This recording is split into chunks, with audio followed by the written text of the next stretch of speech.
అన్ని వ్యతిరేకమే. ఈ రకంగా బోనస్ను మోసం చేసిండ్రు. ఇప్పుడు ఇంకొక డేంజరస్ మాట మీరు ఎందరు గమనించిండ్రో నాకు తెలియదు, మీరు ప్రజల్లోకి తీసుకుపోవాలి. ప్యాడీ ప్రొక్యూర్మెంట్ వచ్చే సంవత్సరం నుంచి ఏం జరగబోతుందో మొన్న కేబినెట్ మీటింగ్ పెట్టి చెప్పిండ్రు. కేంద్ర ప్రభుత్వం ఏం కొనమంటే గదే కొంటాం, ఎంత కొనమంటే గంతే కొంటాం, ఇక ఇప్పటి నుంచి మేము చేతులు ఎత్తేస్తున్నాము అన్నాడు. రాష్ట్ర ప్రభుత్వము ఇక మేమేం కొనం, కేంద్రం కొనుమన్న పంటనే కొంటాం, ఎంత కొనమంటే గంతే కొంటాం, ఇక మేమేం చెయ్యము, మాకేం శాత కాదని చేతులు ఎత్తేసింది కాంగ్రెస్. అంటే ఇప్పుడు ఈ వానకాలం ఏం జరుగుతుంది? కేంద్ర ప్రభుత్వం మక్కలు కొనది అంటే ఇక రేపు రేవంత్ రెడ్డి మక్కలు కొనడిగా. కేంద్ర ప్రభుత్వం జొన్నలు కొనది అంటే రేవంత్ రెడ్డి ఈ సంవత్సరంకెళ్ళి జొన్నలు కొనడు. కేంద్రం సోయాబీన్ కొనది అంటే రేవంత్ రెడ్డి ఈ సంవత్సరంకెళ్ళి సోయాబీన్ కొనడటిగా.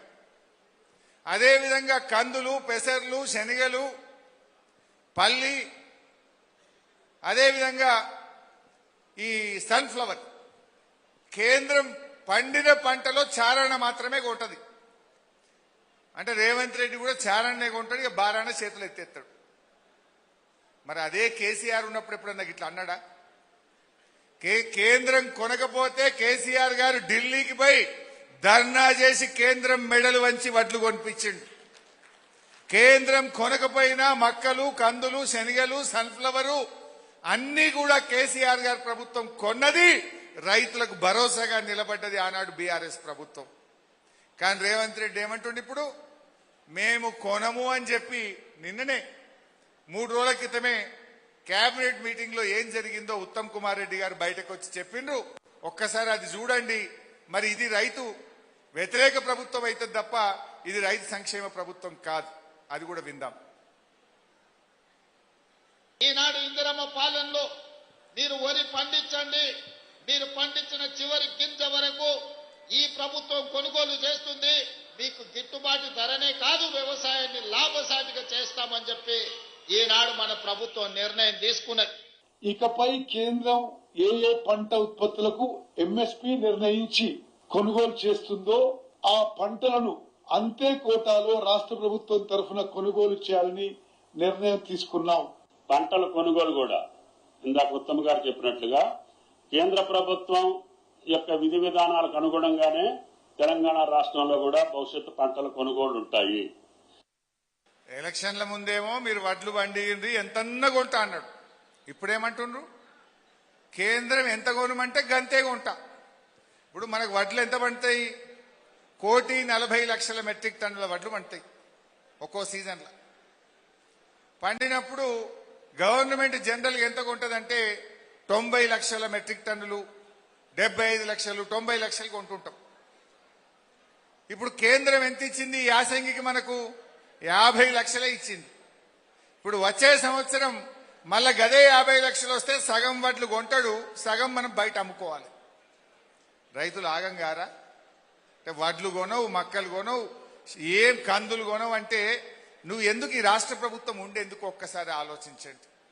అంటే ఈ విషయాన్ని మీరు రైతుల్లోకి తీసుకెళ్లాలి. ఏ రకంగా మీకు అన్ని ఒక్కొక్క విషయం చూసినా రుణమాఫీ మోసం, రైతు బంధు మోసం, పంటల కొనుగోలులో మోసం, బోనస్లో మోసం, పంటల బీమాలో మోసం, అన్ని మోసాలే. అందుకే వీడు మొనగాడు కాదు, వీడు పెద్ద మోసగాడు అన్ననే. ఈ విషయాన్ని మీరు ప్రజల్లోకి తీసుకుపోవాల్సిన అవసరం ఉంది. అంటే ఏ విషయం? ఇప్పుడు వడ్లు కొనుడు నాకు చేత కాదని చేతులు ఎత్తిండు.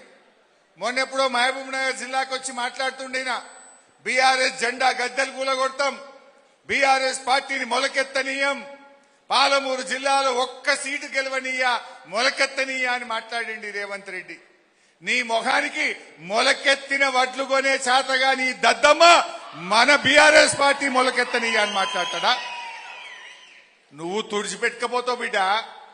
వడ్లు కొనకపోతే రేపు బీఆర్ఎస్ నువ్వు ప్రజలు బ్రహ్మరథం బట్టి 14 సీట్లు నిన్ను మళ్ళా కొడంగల్ ఓడగొట్టి చూపిస్తాం. కొడంగల్తో సహా 14 సీట్లు గెలుస్తాం రేపు. మొలకెత్తిన వాటిని కొనే తెలివి లేదు కానీ మహబూబ్ నగర్ జిల్లాలో బీఆర్ఎస్ మొలకెత్తనియా అని మాట్లాడతావు. ఇంకా ఈయనట జెండా గద్దెలు కూలగొట్టారట. కూలగొట్టే మేము చేతులు కట్టుకొని కూర్చున్నామా, ఊకుంటామా? ఈట్కా జవాబ్ పత్తర్ సే దేంగే. మాటకు మాటతో ఇస్తాం, చేతకు చేతతో ఇస్తాం. ఏం వట్టి కూర్చుంటుందా? ఉద్యమాలు చేసిన పార్టీ, తెలంగాణ సాధించిన పార్టీ, 14 ఏళ్లు దెబ్బలు తిని జైలు వెళ్ళబడి తెలంగాణ తెచ్చిన పార్టీ. మా రైతులకు అన్యాయం జరుగుతానో, మా ప్రజలకు అన్యాయం జరిగితే చూస్తూ ఊరుకునే పార్టీ కాదు బీఆర్ఎస్ పార్టీ. ఇలా కార్యకర్తలు కూడా ఒక విషయం గుర్తుపెట్టుకోవాలి. నిజంగా మనం ఈ గులాబీ కండువా కప్పుకున్న వాళ్ళం బీఆర్ఎస్ కార్యకర్తలు గర్వపడతాం. మనం ఎందుకు? మేం తెలంగాణ తెచ్చిన పార్టీ. నీ మనమడో నీ కొడుకో మా నాయన తెలంగాణ కోసం కొట్లాడిండు, మా నాయన జైల్లో పడి కేసీఆర్ నాయకత్వంలో తెలంగాణ తెచ్చిండు అని గర్వంగా నీ పిల్లలు, నీ మనమలు కూడా చెప్పుకుంటారు. ఒక కార్యకర్త అంటే అధికారమే కాదు కదా. ఉదాహరణ, మనం ప్రతిపక్షంలో ఉన్నాం. ప్రతిపక్షంలో ఉన్నా మనం ఊరుకుంటున్నామా? ప్రజల కోసం పోరాడుతున్నాం, ప్రజల పక్షాన పోరాడుతున్నాం, కాంగ్రెస్ అరాచకాలను ఎండగడుతున్నాం. మీకు తెలుసు, ఈ రేవంత్ రెడ్డి ఓసారి అసెంబ్లీలో మాట్లాడి ఎవడన్నా తరుగు తీస్తే వన్ తోలు తీస్తా, ఇదే నా శాసనం అని ఒక డైలాగ్ కొట్టిండు అసెంబ్లీలో. మొన్న ఎంత తరుగు తీసిండ్రు? ఈడ ఎన్ని కిలోలు తీసిండ్రు? సంచికి ఎంత? సంచికి 2-3 కిలోలు అంటే క్వింటల్కి 5 కిలోలు తీసిందా లేదా? ఇది అచ్చంపేట మాట, ఇది జడ్చర్ల మాట, ఇది సిద్దిపేట మాట, ఇది ఆదిలాబాద్ మాట, ఇది నల్లగొండ మాట. ఖమ్మంలో పోయినా ఏడబోయినా సంచికి 5 కిలోల తరుగు తీసిండు. మరి రేవంత్ రెడ్డి ఏమన్నా తోలు తీసినాడే? తీసిండా ఏమన్నా? మరి నువ్వు అసెంబ్లీలో మాట్లాడుతీవి, ఎవడన్నా తరుగు తీస్తే తోలు తీస్తా, ఇదే శాసనం అంటివి. డైలాగుల మందమే గాని తోలు బొమ్మ అయిపోయింది.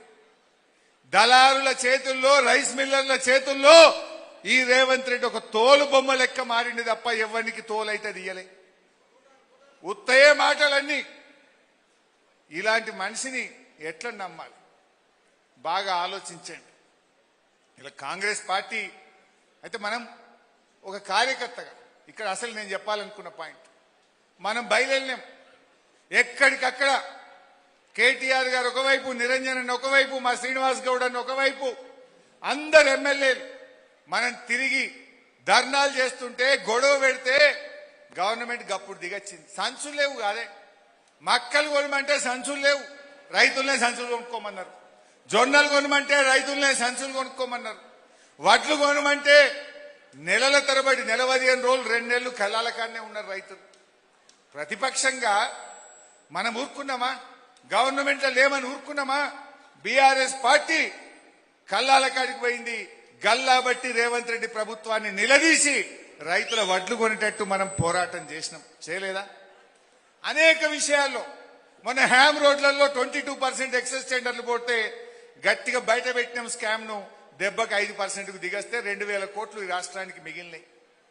మొన్న పొంగులేటి శ్రీనివాసరెడ్డి మైనింగ్ స్కామ్ చేస్తే అసెంబ్లీలో ఏ రకంగా నిలదీసినామో మీరు చూసిండ్రు. దెబ్బకు పోయినరు. హైదరాబాదు పొంగులేటి మైన్ ను గులగొట్టినరా లేదా? అది ప్రతిపక్షంగా మనం సాధించిన విజయం.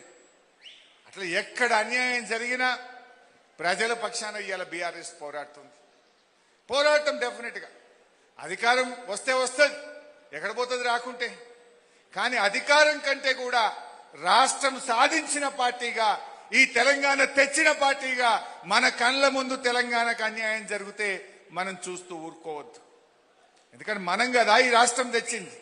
ఈ రేవంత్ రెడ్డి రాజీనామా చేయమంటే జిరాక్స్ కాగితం ఇచ్చిపోయింది. అప్పుడు మా జడ్చర్ల లక్ష్మణ లేడు. ఇవాళ ఆ రోజు రాజీనామా పెట్టంటే ఎమ్మెల్యేకి 1 నిమిషంలో రాజీనామా పెట్టిండు. మేం పెట్టినాం రాజీనామా. కేసీఆర్ గారు చరిత్రలో ఈ దేశంలో ఎవరు రాజీనామా చేయనన్ని సార్లు డిప్యూటీ స్పీకర్